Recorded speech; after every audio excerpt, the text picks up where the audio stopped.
Reiz dzīvoja divi tīraģi, koks un cilvēks. Viņi dzīvoja līdzās. Viņi bija viens otra dabā, tāpēc arī līdzēja viens otram augt.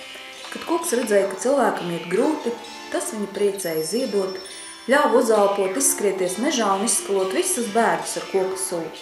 Dzīve šķita zaļa. Koks bija diezgan kupls miesās, plandošām lapām vējā, stalts un nelokāms.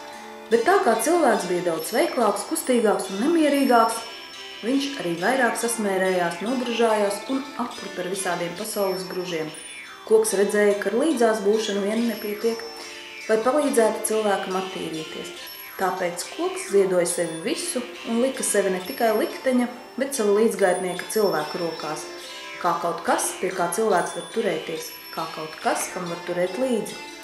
Drīz vien cilvēka rokās nonāca kokli, ar ko attīrīt dvēseli, grāmatu, ar ko attīrīt garu, un zīmulis, ar ko izrakstīt visu lieko, jo koks zināja, ka viņš var augt ne tikai fiziski, bet arī garīgi. Drīz vien to iemācījās arī cilvēks. Viņš saprata, ka aug tie, kas ļauj augt citiem. Koks draugam parādīja, ka mēs varam kļūt par jebko, kamēr vien saglabājam tīro sevī. Un cilvēks sāka kokam atdarīt. Viņš uztaisīja no tās lotu un sāka tīrīt pasaules mājas un vēseles pakšus. Tas uzslaucīja visas pasaules likstus, putekļus un netīrumus, lai ne tikai cilvēki, bet arī viņa draugi koki elpotu, uzalpotu un augtu.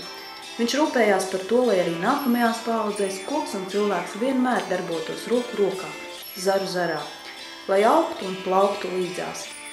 Pēc tam cilvēks uzcēla svētnīcu viņiem abiem, pirti jeb latviešu slieteni, jo tā ir vieta, kur viņi abi satiekas, lai attīrītos. Ķermenī un garā koks ar savu slotu cilvēkam uzsita uz pleca, izklapēja to kā pieputējušu paklāju, izdzina sliktās domas un iesita sārtumu vaigos. Cilvēks te attīrīja ķermeni un garu.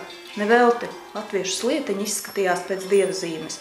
Tā ir cilvēka tiekšanās uz augšu savām galotnēm un debesīm, tāpat kā kokam, jo piedzimt par tīradi nozīmē radīt tīro sevī, apkārtējos un pasaulē, tīras domas, darbus un vidi, tīras attiecības un jaunus tīradņus, jo pastāvēs, kas pārvērtīsies.